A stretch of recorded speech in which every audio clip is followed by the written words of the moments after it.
একদিন সন্ধ্যায় যখন আকাশ লালচে হয়ে গিয়েছিল আর পাখিরা নিড়ে ফিরছিল, রূপা তার মায়ের কাছে এসে বলল, মা, জগন্নাথ দেবের মূর্তি কি দিয়ে তৈরি হয়? সে এক আশ্চর্য কাহিনী মা, আজ তোমাকে সেই গল্প শোনাবো। পুরাণে একটি বিশেষ কাহিনী আছে যা জগন্নাথ দেবের মূর্তির সাথে শ্রীকৃষ্ণের হৃদয়ের গভীর সংযোগ প্রকাশ করে।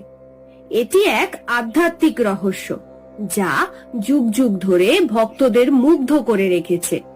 রাজপ্রাসাদে শ্রীকৃষ্ণ একটি বিছানায় শুয়ে আছেন। তার চারপাশে পাণ্ডবরা উপস্থিত। শ্রীকৃষ্ণ ধীরে ধীরে দেহত্যাগ করছেন।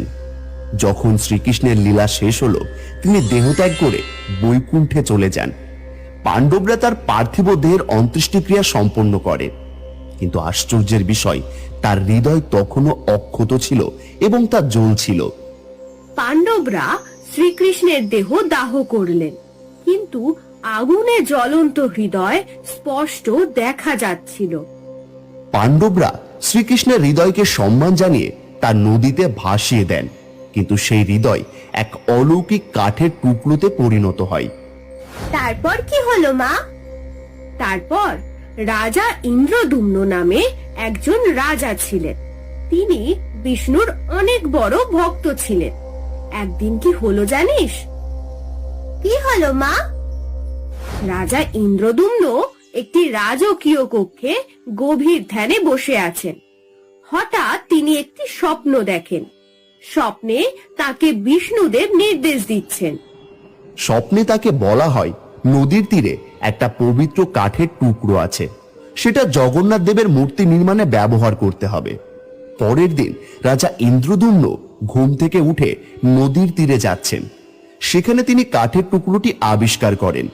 কাঠের টুকরোটি উজ্জ্বল এবং রহস্যময়। মূর্তি নির্মাণের কাজ শুরু হয়েছে। দক্ষ কারিগররা কাঠের টুকরো থেকে জগন্নাথ, বলরাম এবং সুভদ্রার মূর্তি নির্মাণ করছেন। সত্যি মা? হ্যাঁ রে, রাজা ইন্দ্রদুম্ন সেই কাঠের টুকরোটি নিয়ে এসে মূর্তি নির্মাণ শুরু করেন, কিন্তু মূর্তির ভিতরে শ্রীকৃষ্ণের হৃদয় স্থাপন করার জন্য বিশেষ আয়োজন করা হয়। মা, এই কাঠ কি সত্যি শ্রীকৃষ্ণের হৃদয়? হ্যাঁ মা, এটি একটি পৌরাণিক বিশ্বাস। এই কাহিনী আমাদের শেখায় যে ঈশ্বরের প্রতি ভক্তি এবং বিশ্বাসের শক্তি কত গভীর। মা, মন্দিরের পুরোহিতরা যখন এটি